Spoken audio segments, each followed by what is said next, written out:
From New York, this is Democracy Now! We send a message to the whole world again. We will not target Turkey, but if they insist on attacking us and occupying our lands, we will trigger our right in defending our project, ourselves, until the last drop of blood. We are ready to face any kind of attack. As Turkey launches a ground and air assault on northern Syria, the Kurdish population is vowing to resist the offensive. Thousands of civilians are fleeing. Turkey's attack comes just days after President Trump ordered U.S. troops to fall back from their positions in northern Syria and abandon support of their Kurdish allies. Trump is defending his decision despite bipartisan criticism in Washington. Now, the Kurds are fighting for their land, just so you understand.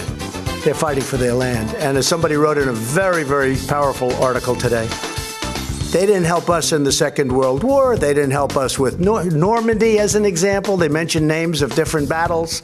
Then we look at the disturbing death of Kaysera Stops Pretty Places, a Native American teenager who was found dead in Montana in August, just 2 weeks after her 18th birthday. She is among at least 27 Indigenous girls and women reported missing or murdered over the last years in Bighorn County. All that and more coming up. Welcome to Democracy Now!, democracynow.org, The War and Peace Report. I'm Amy Goodman.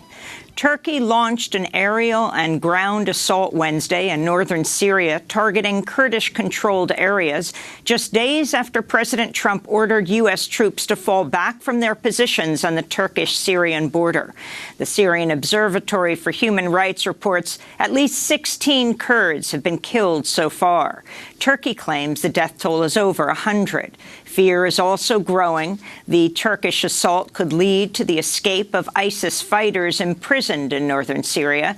The New York Times is reporting the U.S. military has moved several dozen Islamic State prisoners to more secure locations. The European Union has warned Turkey's hostilities would, quote, further undermine the stability of the whole region. The UN Security Council is expected to meet later today. On Wednesday, President Trump described Turkey's assault as a bad idea, but defended his decision by saying the Kurds didn't help us with Normandy. Now, the Kurds are fighting for their land, just so you understand. They're fighting for their land. And as somebody wrote in a very, very powerful article today, they didn't help us in the Second World War. They didn't help us with Normandy, as an example. They mentioned names of different battles. When asked what would happen if ISIS prisoners were freed, he responded, they'll go to Europe. We'll have more on the Turkish offensive after headlines. In Washington, the White House Budget Office said Wednesday it will not comply with a congressional subpoena for documents relating to Ukraine. This comes one day after the White House said it would refuse to cooperate with the impeachment probe. The State Department has also blocked the U.S. ambassador to the European Union from speaking to the 3 congressional committees leading the inquiry. This is House Intelligence Committee Chair Adam Schiff speaking Wednesday.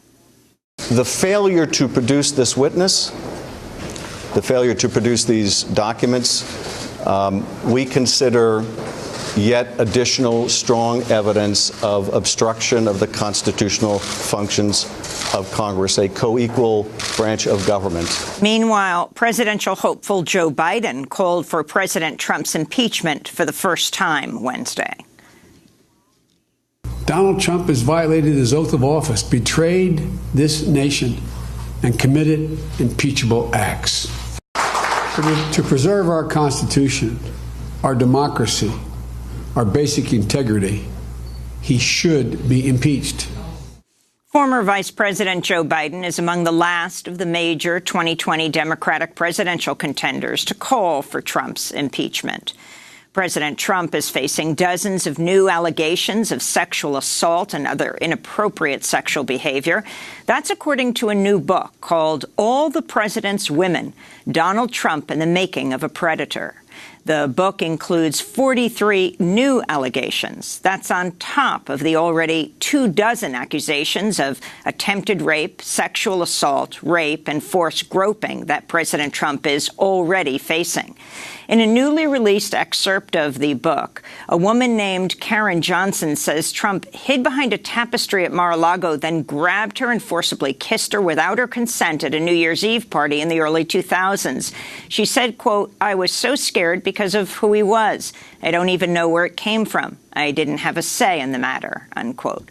Meanwhile, former NBC Today Show host Matt Lauer has denied accusations that he raped NBC producer Brooke Neville's in a hotel room in Sochi, Russia in 2014 as they covered the Winter Olympics.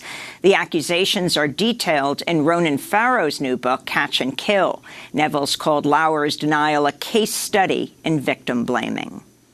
In Germany, a heavily armed anti-Semitic gunman killed 2 people outside a synagogue in the eastern city of Halle on Wednesday as congregants observe Yom Kippur, the holiest day in Judaism. The gunman live-streamed the attack, spewing misogynistic, racist, and anti-Semitic language before he tried to force his way into the synagogue. The door was locked. He shot a woman outside, then drove to a nearby kebab shop and opened fire. Leaders of the Jewish community say there were no police stationed outside the synagogue at the time of the attack, despite the synagogue's repeated requests for security. Anti-Semitic crimes and xenophobic hate crimes have increased by almost 20% in Germany over the past year. The United Nations has accused the U.S. military of killing at least 30 Afghan civilians in airstrikes targeting drug laboratories in western Afghanistan in May. The Pentagon disputes the United Nations findings, claiming the drug lab workers were members of the Taliban. The laboratories were mostly producing methamphetamine. The United States has spent over $8 billion on anti-drug operations during the ongoing U.S. war in Afghanistan, the longest war in U.S. history. In Iraq, Prime Minister Adel Abdul Mahdi has announced he will reshuffle his cabinet in an effort to quell massive nationwide protests over government corruption and lack of jobs. Amnesty International says more than 150 people have been killed in the government's brutal crackdown. Activists report protesters being shot and killed by snipers and arrested at hospitals. Journalists have also reported being harassed and intimidated. Protests have also erupted in Algeria in recent weeks ahead of elections in December. Over 100 student protesters were arrested Tuesday as the government intensified its crackdown. The activists are protesting corruption, the jailing of opposition leaders, and the army's powerful role in national politics. In Egypt, the family of prominent Egyptian dissident Alaa Abdel Fattah says he has been beaten, threatened, and abused in custody since being arrested late last month amid an anti-government protest. The Egyptian authorities have arrested more than 2,000 people since the protests began. To see our discussion, you can go to DemocracyNow.org, as we spoke to Democracy Now! Correspondent Sharif Abdel-Quddus. In Ecuador, a national strike paralyzed parts of the country Wednesday as indigenous groups, students, labor unions, and others continue their massive anti-austerity protests.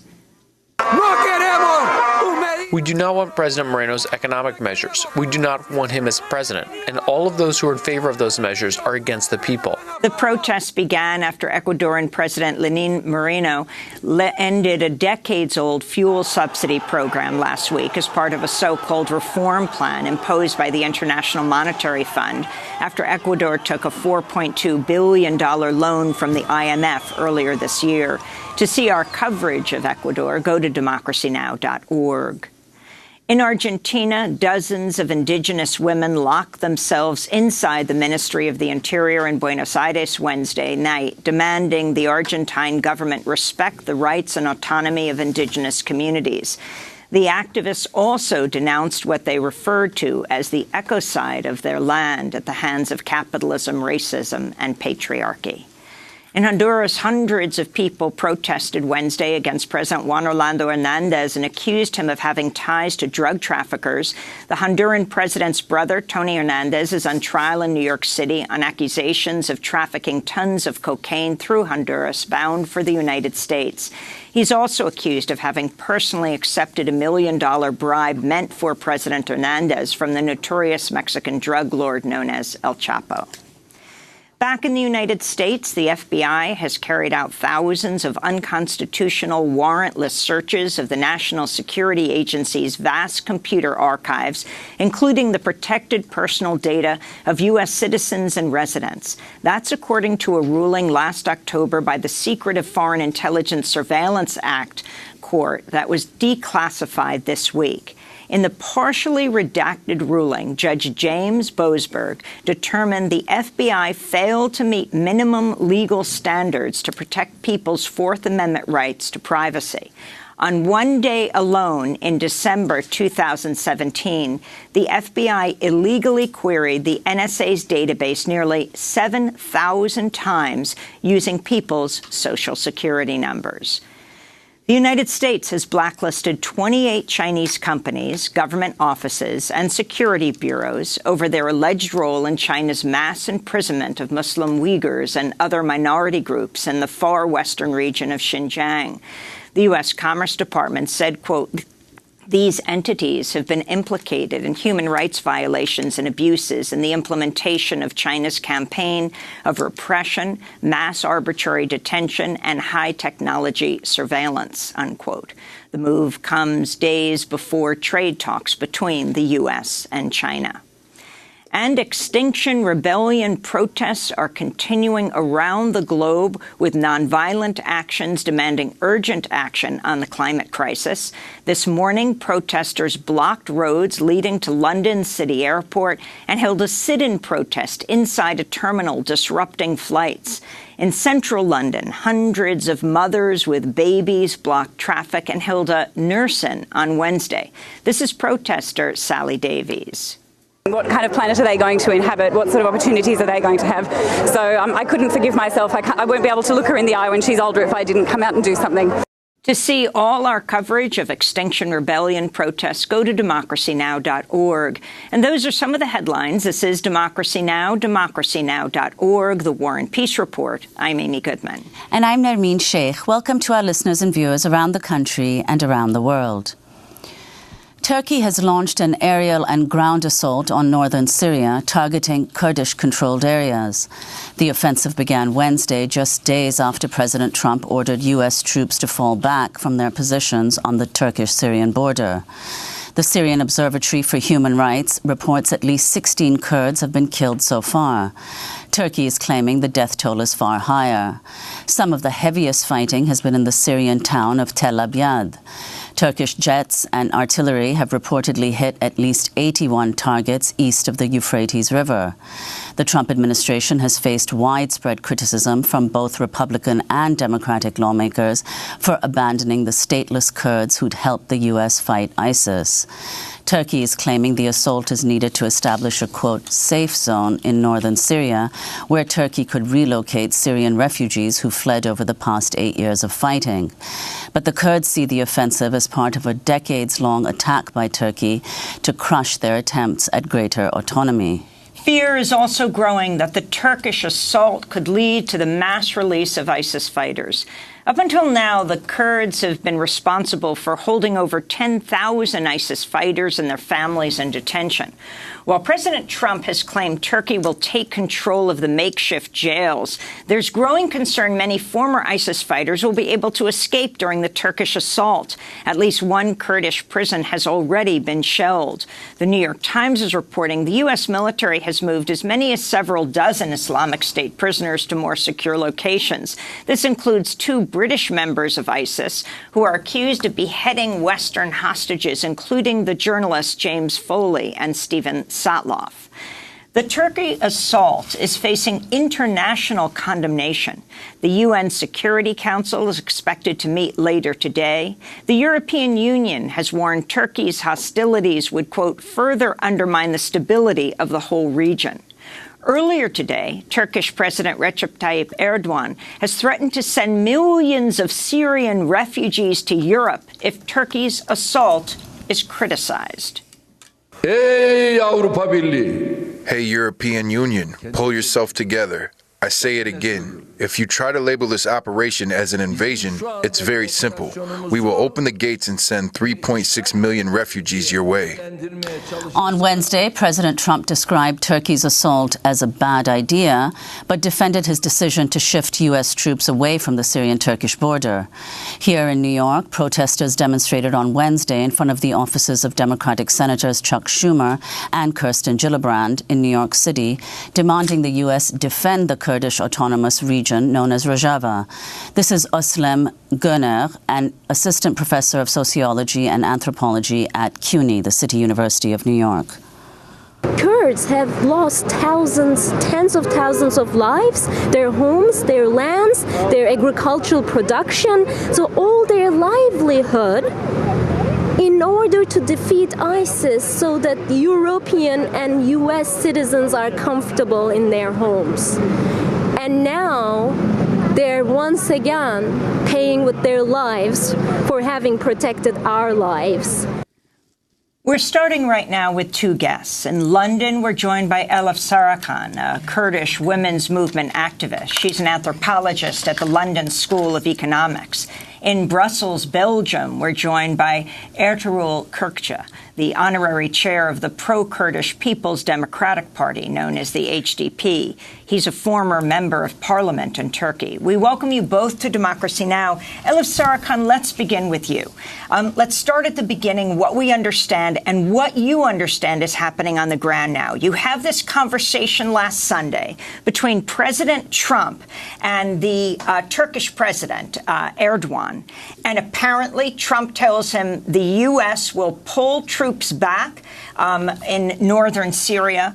And Erdogan makes very clear he's going to attack this area with Turkish troops. Explain what has happened since.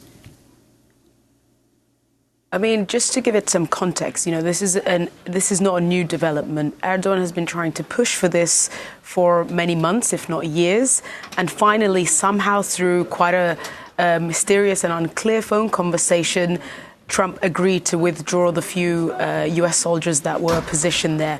And just to make clear that the U.S. Army, the U.S., Trump himself, the Syrian Democratic Forces and Turkey were well aware that these troops still remained posted there essentially to act as human shields to stop a Turkish invasion. Now, what we saw yesterday was the beginning of this invasion, the long-promised invasion by Turkish President Erdogan. And, you know, as many people have said, as there's a consensus all around the world and with public opinion, is the consequences of this can be grave and will be grave. It's not only that it's essentially threatening a Kurdish genocide. It's not even just a possibility. It will create and cause the resurgence of ISIS. It will add to the international refugee crisis. But also, equally as importantly, it will crush the democratic, ecological and women's liberationist experiment that has been happening there, as well as the Kurds fighting against ISIS. Elif, the situation is quite extraordinary. A U.S. NATO ally, Turkey, is relentlessly attacking with U.S.-made arms and ammunition, a U.S. ally, the SDF, the Syrian Democratic Forces, who were also trained and armed by the U.S. Now, what do you understand is happening today? In these last 2 days, what do we know about casualties, both civilian, Kurdish civilian casualties, as well as casualties among the SDF? So it's because the situation is unfolding so quickly, it's quite difficult to get any precise figures at this moment. But some of the official figures that we've had in the last 24 hours is that there's over 10 civilians that have been killed. There's at least 15 injured civilians, and also CNN reporter Clarissa Ward was going through part of the region yesterday and reported quite horrific scenes of civilians killed but left on the street because people can't get to them because the shelling is so intense.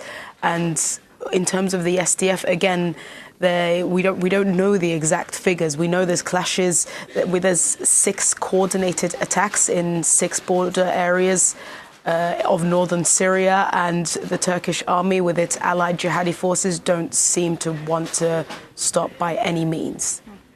I wanted to bring Ertuğrul Kürkçü into the conversation and get your response to what President Trump is now just saying.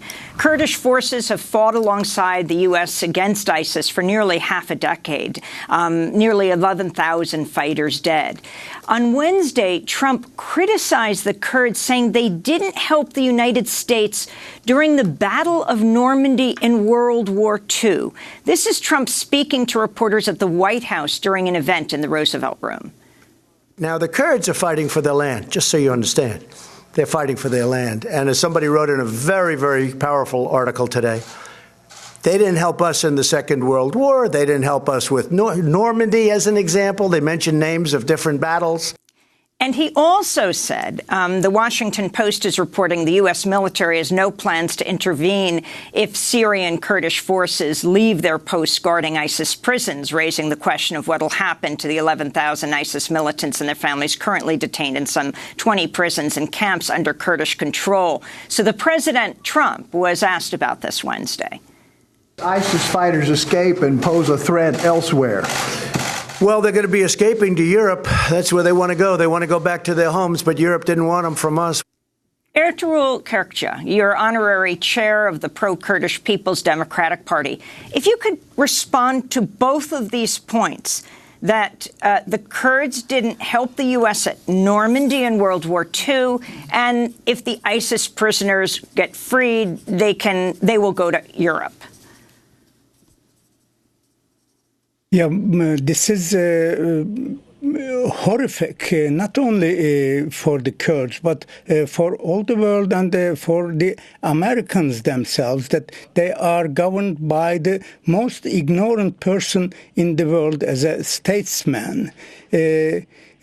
He doesn't even know that the Kurds didn't have a state. They were not a party to the Second World War. They were enslaved by 4 different countries in the Middle East. And he is now speaking about the war in Normandy and why the Kurds weren't there. So he is totally ignorant of the realities of the world order, which was based on the outcome of the Second World War. And secondly, he has no understanding of ISIS and what it means for the civilized world and Middle East and Europe, why ISIS is a problem not only for the United States or Europe, but for the United Nations. ISIS is one of the 2 groups. One is Al-Qaeda and the second one is ISIS, which is pinpointed by the United Nations as the terrorist organizations, whom should be stopped by international cooperation, and that's why the United States is having a function in the Middle East. This was not Trump's own idea. What I would like to say that it was the worst idea also by the Obama administration to intervene in the Middle East affairs, to export regime change in Syria, which deeply changed all the course of things in the Middle East and in Syria. And at the middle of the road, the Obama administration changed their course and took the ISIS as the enemy number 1. This was a better understanding of the course of things, but Trump doesn't understand why this was a immense problem for the American interests, as well as the Syrian interests, and as well as the Kurdish interests. So it's a pity that the United States and the world is now is between the lips of an ignorant and reckless person who is the leader of the United States, the number one country in the world, which assumes huge responsibilities for the peace in the world, for the stability in the region, and for a world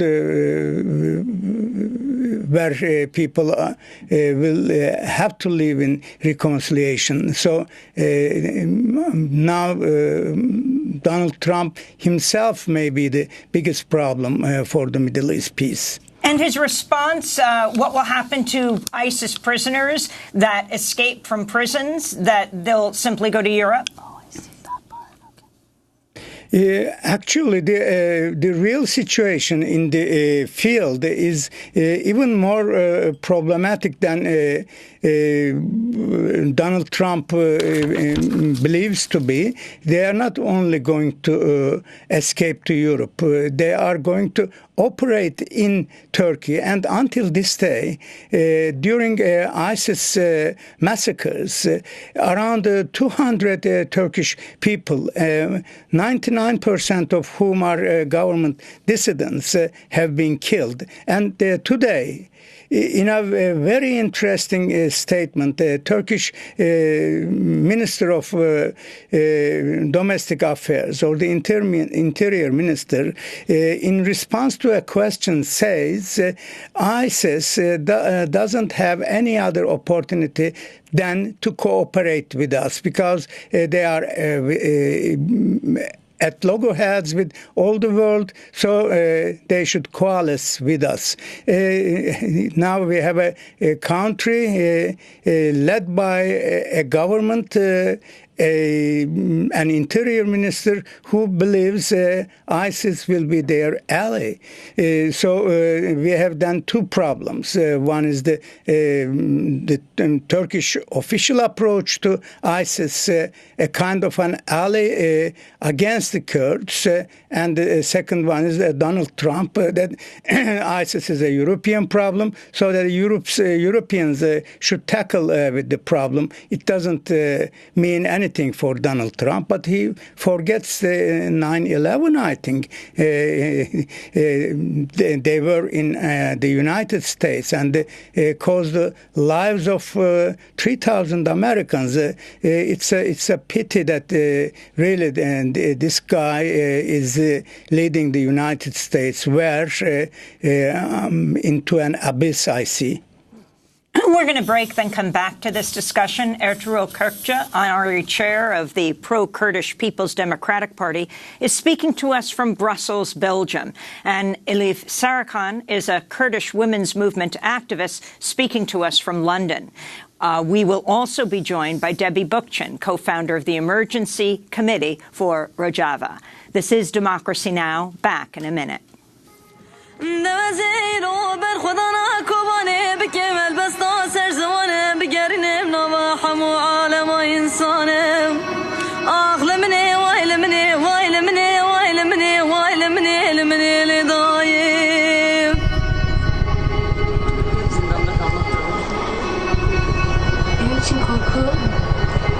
Bir şey karşısında sessiz kalmak, karşı koyamamak. İrade olarak zayıflık göstermek, herhangi bir şey karşısında, yani davayı savunamamak. Biraz siyasal korku aslında, siyasal ölüm korkusu. Fiziki ölüm korkusu, biraz açtığımız şeyler, alışık olduğumuz şeyler. Polisten...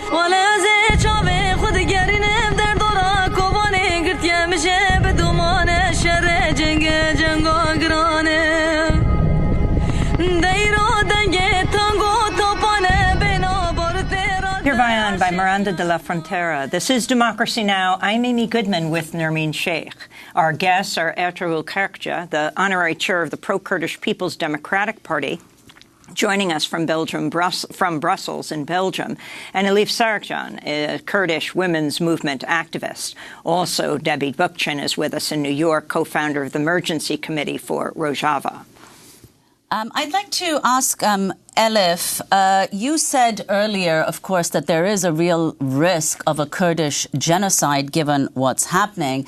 And it's important, I think, to remind people that over 10,000 SDF fighters have died in the fight against ISIS. And the question is now, given this overwhelming Turkish assault in northeast Syria, are the Kurds likely to receive any support from anybody? Some have said that they're likely to be forced to turn to Assad in an attempt to defend themselves against this assault. Could you talk about whether you think that's true and what the implications of that would be for the Kurds? So, Amy, as you say, there's been 11,000 people martyred in the fight against ISIS. There's 22,000 wounded in this fight, including many international volunteers from the US, from the UK as well, and other countries included. Now, to see what the consequences of a Turkish invasion will be, we don't have to look too far. In January 2018, the Turkish army, again allied with ground jihadi forces, invaded Afrin, causing in a couple of months killing 1,000 people, mostly civilians, causing the displacement of 300,000 people out of a population of 800,000, again, mostly Kurdish people.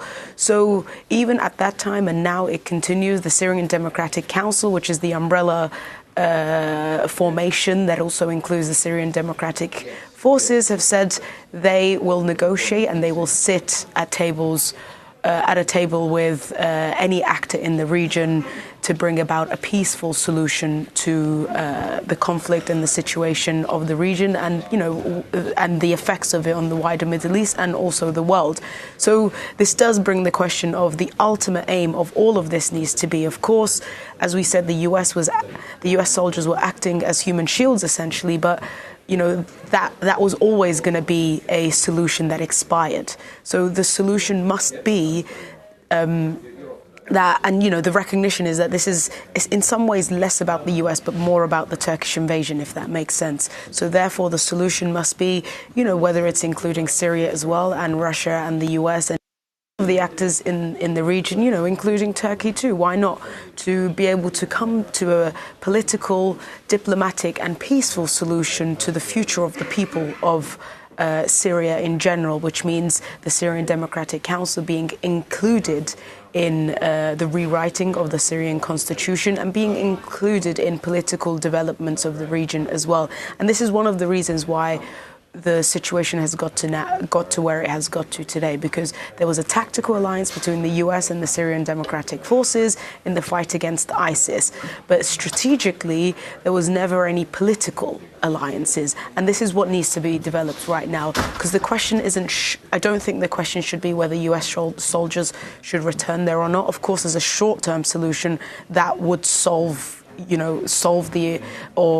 push back the invasion and therefore save the lives of millions of people. But ultimately, there needs to be a political solution, and that's what the people of northern Syria and the Syrian Democratic Council have been continue to call for. Well, Elif, as you know, one of the principal objectives that Erdogan has said for the military invasion is creating a safe zone to which millions of Syrian refugees can be returned. But there have been numerous reports of Turkey recently violently deporting thousands of Syrian refugee men and boys back to Syria. Turkish border guards have reportedly shot and killed Syrians when they tried returning to Turkey to reunite with their families. Now, you've spent time talking to Syrian refugees who've attempted to flee through Turkey. What did the Syrian refugees tell you about how they've been treated by Turkey? So I was in a refugee camp in Greece in 2016, and I spent a short time with them and, talking with them, discussing with them. Most of them at this camp happened to be Kurdish, but there was also Syrian Arabs and other peoples at this camp as well. And it was a it was almost every single person we spoke to spoke about the brutality of the Turkish authorities at the border, of when they were trying to cross, the extortion of these people, making confiscating their belongings, their goods, if they had any gold or money on them, to obviously try and live and look after their families. A lot of the time these were confiscated.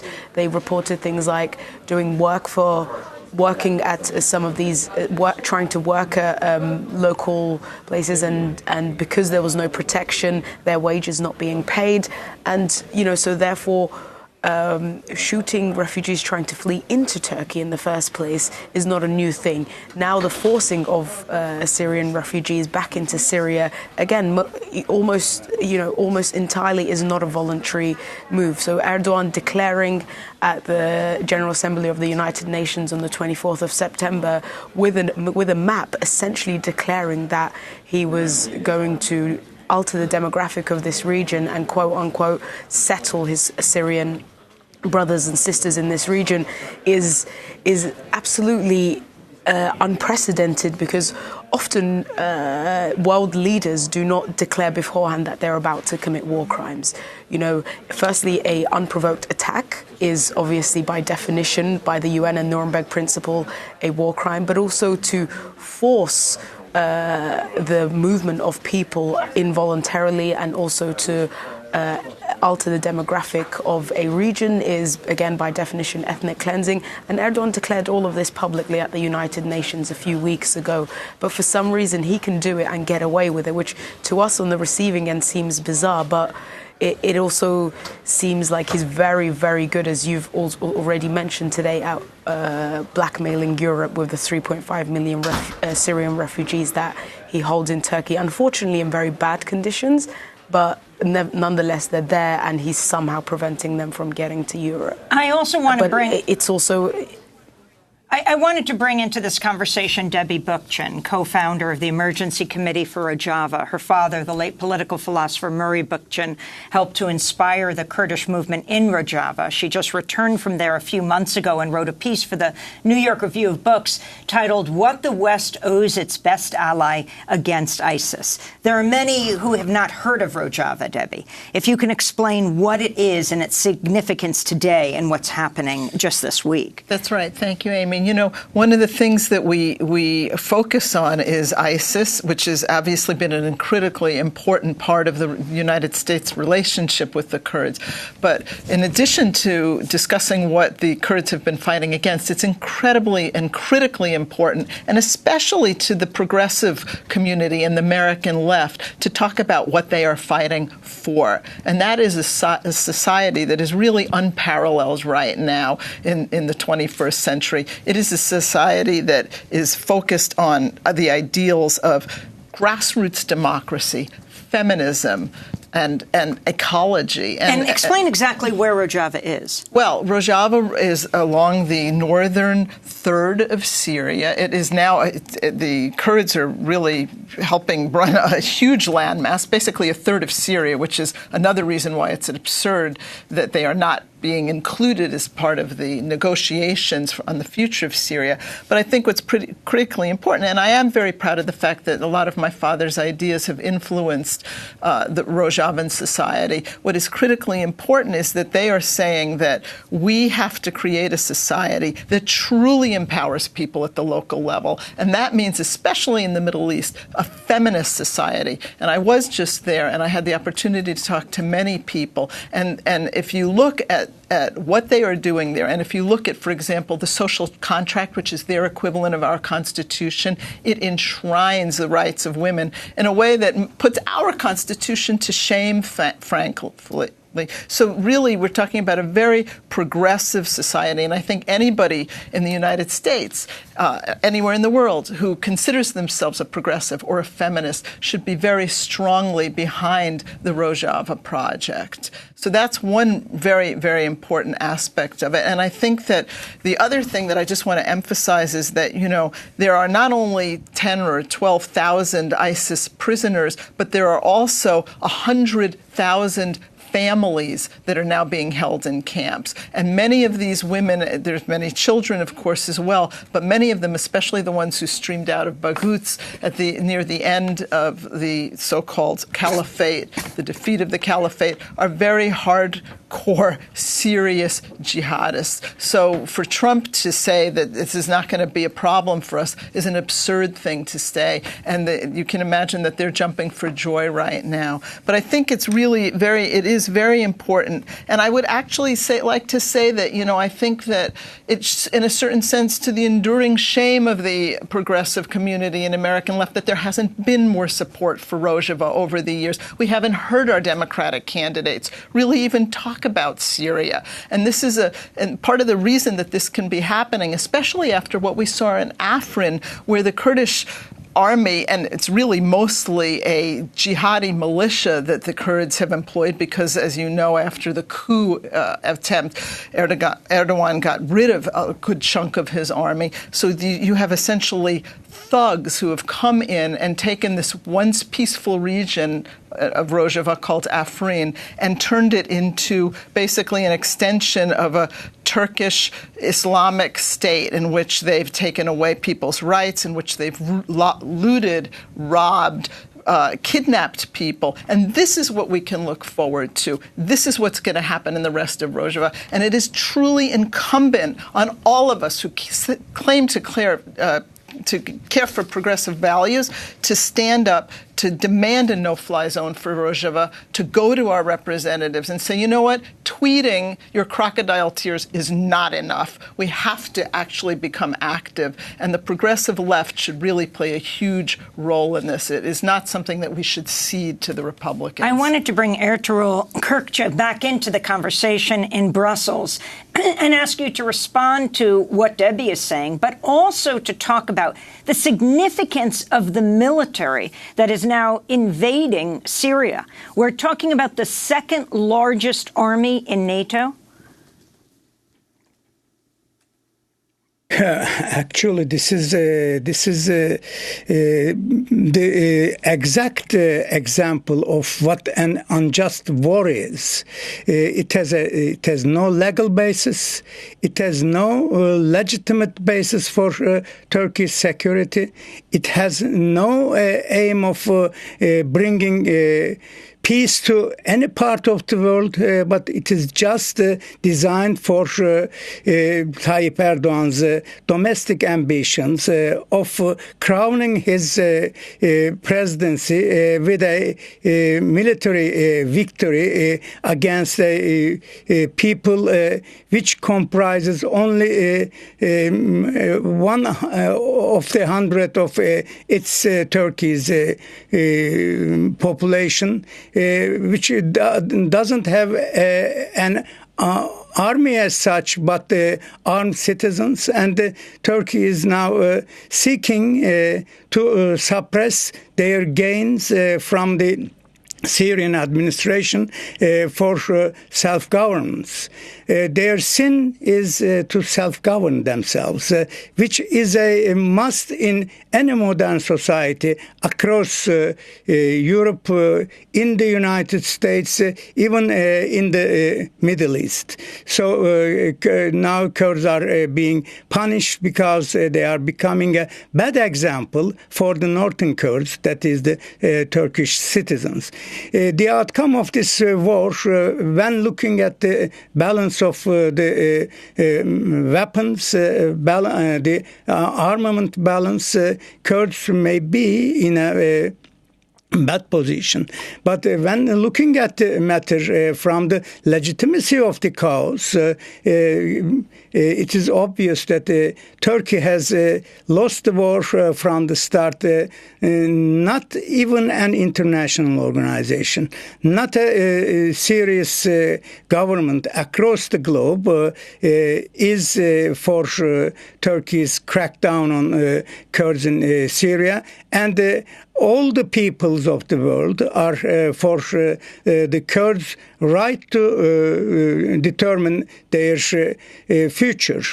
So in the long term, maybe the Kurds in the short term may be inflicted casualties, but in the long term they are going to gain not only the hearts but also the minds of the peoples of the world, because they present the only viable outcome of the Syrian war. A democratic country with self-governance for every entity in Syria. And this will be understood whatever the Turkish government's propaganda machine would say. They are called terrorists. Imagine in Turkey there are at least 50,000 terrorists in prison. Everybody against Tayyip Erdogan is a terrorist. Even the main opposition party is a terrorist party, but this party tragically said yes to Turkish incursion into Syria. They are both crying for the losses, but also supporting the war efforts of the Turkish government. It is just like the German parliament, which started the First World War in 1914. So I would like to say that even now, at the beginning of this Turkish incursion in the Kurdish-controlled areas, there will be no support, no empathy with the Turkish government efforts for occupying this land. And if the international community understands, comes to the support of a nation which has the right to rule themselves anywhere in the world, then the outcome of the war may change. All unjust wars have been lost by their perpetrators, and this is going to be lost also. But this is going to cost the Turkish people I'd like economic to go, assets. actually, Ertuğrul, we'd like to go back for a second to Elif Sarıkan. If you could talk, okay, Elif, about what you expect to happen now. How long do you expect this Turkish offensive to continue? I mean, if Turkey gets its way, if the Turkish army and Erdogan gets its way, it will continue until they have genuinely achieved the genocide of the people of northern Syria, northeast Syria. But of course, a lot of this is dependent on the international community as well, and actually, even more importantly, the international community. You know, we've seen that the public opinion is deeply and quite aggressively opposed to this invasion. We've seen a lot of people, you know, very, very close aides of Trump come out very strongly to this, including the sanctions bill that has been put together. We've seen a lot of important academics like David Harvey pull out from conferences in Turkey, and celebrities like Cher who have come out with this. So this kind of solidarity and this kind of public outrage is genuinely important, because the lives of 5 million people are in question, including including almost 3 million Kurds, but also not just Kurds, right? It's Arabs, it's Assyrians, it's Turkmens, it's a lot of other Christian groups, it's Yazidis. So there's many people, many historically marginalized communities that are at risk here, because the Turkish army jets are not making distinctions. You know, yesterday an Armenian village was also bombed, including other Christian neighborhoods as well. So this is an all-out war against the people of northern Syria, but as Debbie mentioned as well, and Ertuğrul as well, this is against and aims to crush the beacon of hope that is the system based on direct democracy, ecology, and women's liberation. So I think what's important is that people, you know, a lot of people want to do things, but they don't know exactly how to. It's important to encourage people to academically, culturally, touristically boycott Turkey at this point.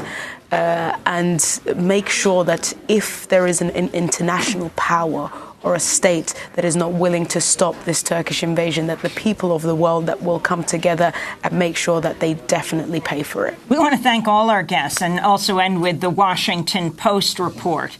The Washington Post ran a piece earlier this week headlined, "Trump's decision on Syria crystallizes questions about his business and his presidency." The article notes Trump himself has acknowledged his conflict of interest with Turkey. Even after Trump became president, Trump Towers Istanbul remained part of the Trump Organization and continued to generate revenue for Trump himself. We'll leave it there. Elif Sarakan, Kurdish women's movement activist, speaking to us from London. Ertuğrul Kürkçe, honorary chair, pro-Kurdish People's Democratic Party, speaking to us from Brussels, Belgium. And Debbie Bukchan, co-founder of the Emergency Committee for Rojava. When we come back, we turn to the crisis of murdered and missing Indigenous women and girls after native teen Kaysara Stops Pretty Places was found dead in Montana in August. Her family demanding justice. Back in 30 seconds.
Seeking Life by Joanne Shenandoah. This is Democracy Now! I'm Amy Goodman with Nermeen Sheikh.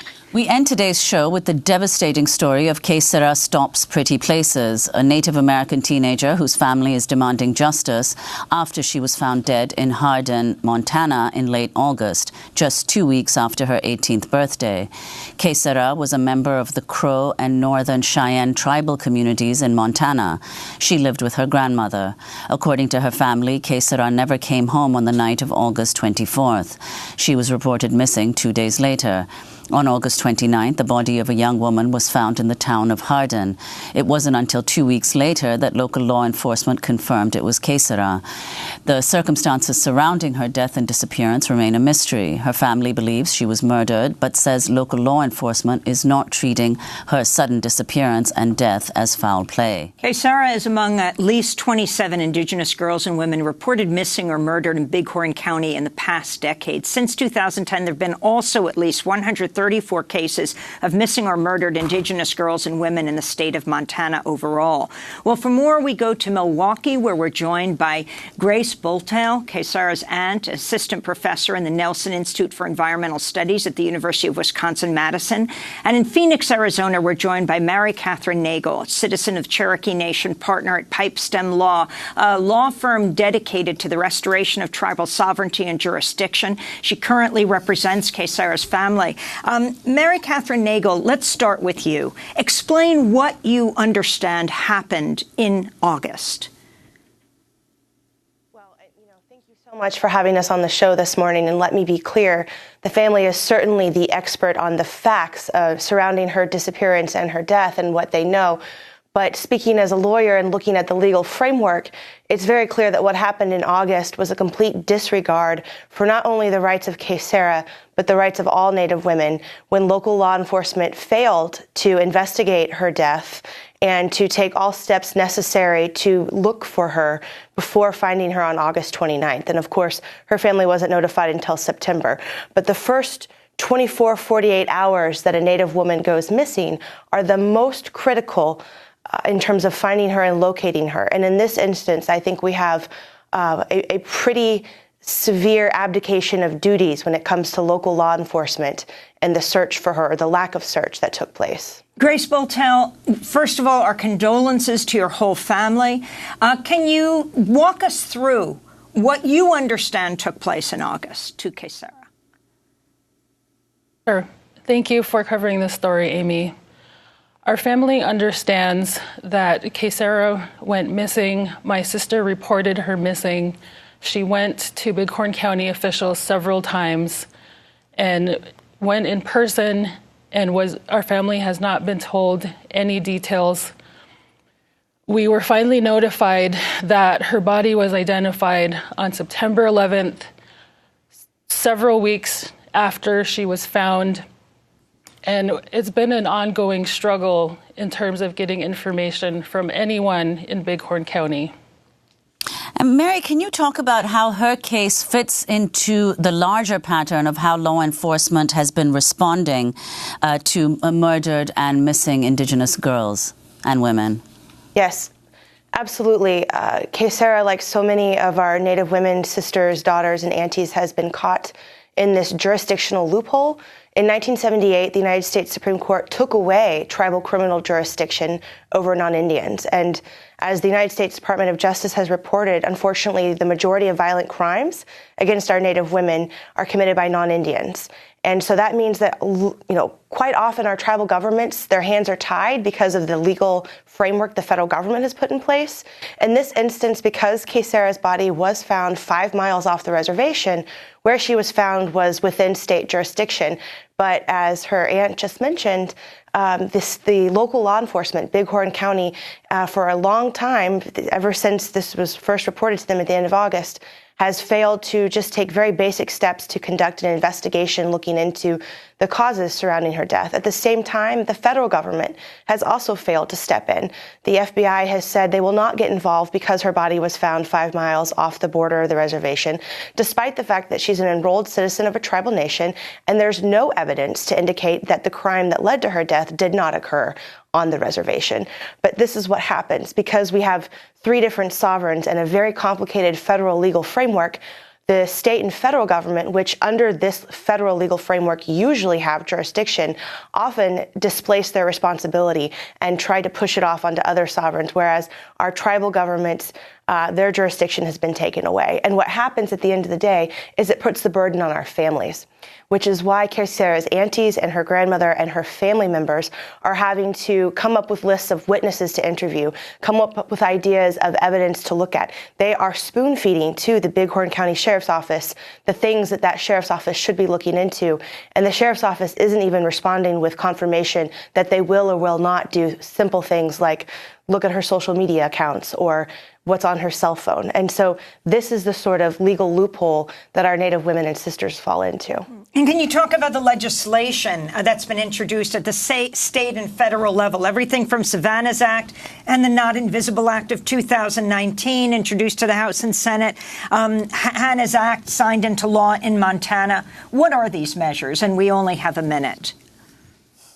Sure. So many measures are on the table right now. Savannah's Act, really quickly, would require every single United States attorney to implement a protocol, a guideline to follow when a Native woman is reported murdered or missing. And that would require collaboration with tribal law enforcement, tribal government, and state law enforcement. In this instance, you could see how that would be incredibly useful because right now we've got 3 separate governments who aren't necessarily speaking to each other. And in the instance of the federal government, they're completely abdicating their duty to even be involved. And Not Invisible Act, while that doesn't restore, and likewise Savannah's Act doesn't restore jurisdiction to tribal governments or resources so that governments could actually investigate their own citizens who go missing, those crimes. But the Not Invisible Act would create sort of a committee of folks from the federal, tribal, and state levels, advocates, family members, to come together and discuss this crisis because it is a crisis. As you mentioned, we know Bighorn County is actually ground zero for the crisis. There have been so many Native women who've gone murdered and missing in Montana. This can no longer be overlooked. And Grace Bulter, very quickly before we conclude, what's the family calling for now? That the U.S. senators and the state elected officials step in and hold Bighorn County accountable. Our tribal communities elect these officials. We put them into office, and we deserve justice for our children. We thank you both so much for being with us. We'll continue to follow this case. Grace Bultel, maternal aunt of Kaysera Stops Pretty Places, and Mary Catherine Nagel, partner at Pipestem Law. Thanks for joining us. That does it for our broadcast. I'm Amy Goodman with Nermeen Sheikh. Thanks so much for joining us.